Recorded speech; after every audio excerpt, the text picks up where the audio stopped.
कल्याणच्या खासगी रुग्णालयातील रिसेप्शनिस्ट असलेल्या मराठी तरुणीला परप्रांतीय तरुणाची मारहाण। जखमी तरुणीला मनसैनिकांनी रुग्णालयात दाखल केलं। तरुणीला पॅरालिसिस होऊ शकतो, उपचार करणाऱ्या डॉक्टरांचं मत।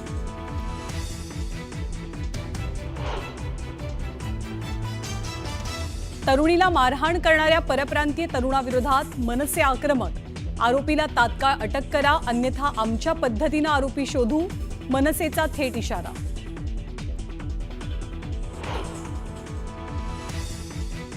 कल्याणमधील तरुणीला मारहाण करणारा आरोपी गोकुळ झा गुन्हेगारी पार्श्वभूमीचा।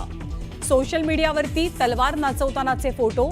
गोकुळच्या अटकेसाठी मनसेसोबत भाजपही आक्रमक।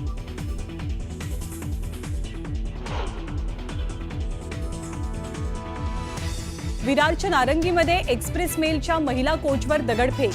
रेल्वेच्या काचा फुटल्या। सुदैवानं कुणालाही इजा नाही, पण घटनेमुळे रेल्वे प्रवाशांमध्ये भीतीचं वातावरण। देवेंद्र फडणवीसांच्या कार्याची गती अफाट। त्यांचे कष्ट पाहून ते थकत कसे नाहीत असा प्रश्न पडतो। शरद पवारांकडनं वाढदिवसाच्या अनोख्या शब्दात शुभेच्छा, तर उद्धव ठाकरेंकडनंही फडणवीसांवर स्तुतीसुमनं। मुख्यमंत्र्यांनी मानले दोघांचेही आभार। रोहित पवारांकडनं माणिकराव कोकाटेंचा रमी खेळतानाचा आणखी एक व्हिडिओ ट्विट। तर पत्त्याची कोणती जाहिरात स्किप करण्यासाठी 42 सेकंद लागतात, कोकाटेंना सवाल।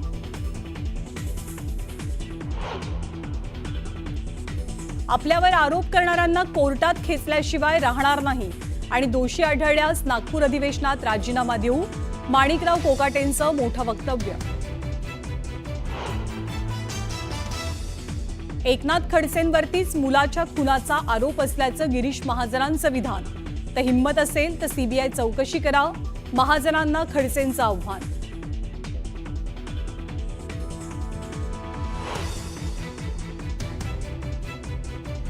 अनिल परब आणि योगेश कदम यांच्यात जुंपली। योगेश कदमांच्या राजीनाम्याची अनिल परबांकडनं मागणी, तर अनिल परब यांच्या विरोधात हक्कभंग आणणार, योगेश कदमांचा इशारा।